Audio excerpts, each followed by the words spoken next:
Good day and welcome to this edition of Inside the Governor's Group. I am your host, Communications Officer Colleen Penn. Today, I am joined by the newly appointed Deputy Governor, Mr. David Archer Jr., and we're going to speak about the Public Service Transformation Initiative and the larger vision for the public service. Mr. Archer, welcome and thank you for joining me today. Thanks for having me. First off, congratulations, sir. I know it's just about a month since you've been in the post. How has it been so far? So far, very good. Filled with excitement. I'm eager to execute my duties, but more so to work along with every public officer. Great. So we're going to learn more about the Public Service Transformation Initiative. And this program is geared primarily for public officers. So public officers, this could be the new format that you're seeing, the Deputy Governor's monthly message. So this is your monthly message for April, brought to you by our Deputy Governor. So Mr. Archer, in March, we had a fabulous event where we launched the Public Service Transformation Initiative, and we paid homage and recognized those stellar departments. How did that event go for you, sir? I thought it went extremely well. It's important that while we speak about reform, we also look after each and every public officer. So the event that we had was to really say thank you. Persons have worked extremely hard, especially following the hurricanes. So to be able to stop, say thank you, celebrate with them, and plan the way forward, I think was an excellent approach and initiative. Great. Now, the way forward, the Public Service Transformation Initiative. Tell us a bit, for those who are still uncertain or unclear, exactly what that is. Explain it for us, please. Well, just to say, we have been transforming or reforming the public service for a very long time. Following the hurricanes, as you know, the BVI went through lots of changes. So the impetus for the public service to change along is very, very important at this time because we impact our overall economy.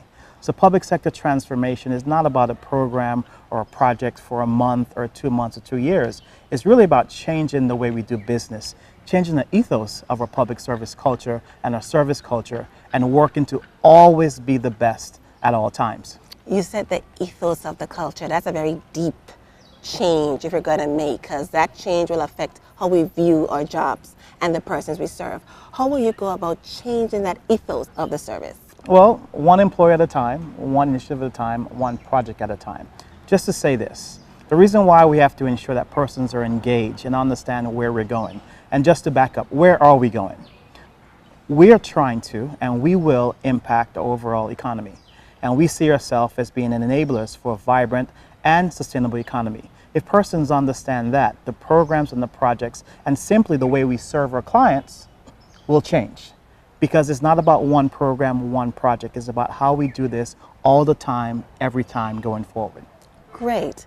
One employee at a time. Yes. So with regards to the redesign of the public service and the Public Service Transformation Initiative, persons use the terms interchangeably. They think the redesign is the same as the public service transformation, when it's not. The redesign is actually just one component out of 7 that will just enhance the part of the whole public service transformation.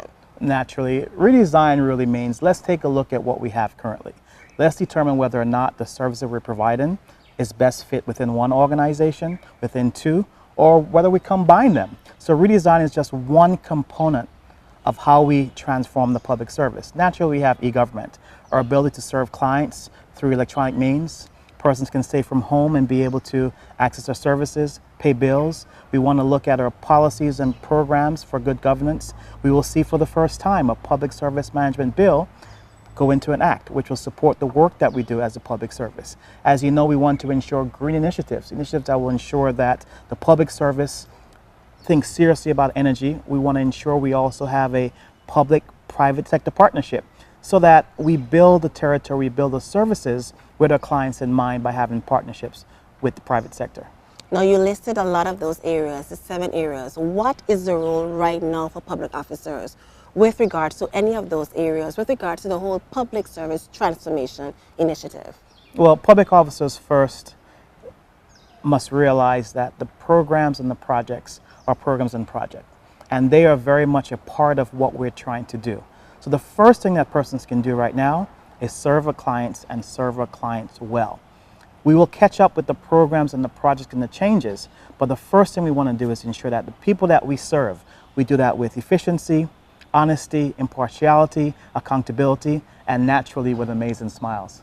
So as we conclude today's program, public officers are to feed into this new vision, this new look for the public service transformation. How can they do that right now? Well, basically, public officers should email me at anewpublicservice@gov.vg, anewpublicservice@gov.vg, and I will respond in terms of their comments and their feedback.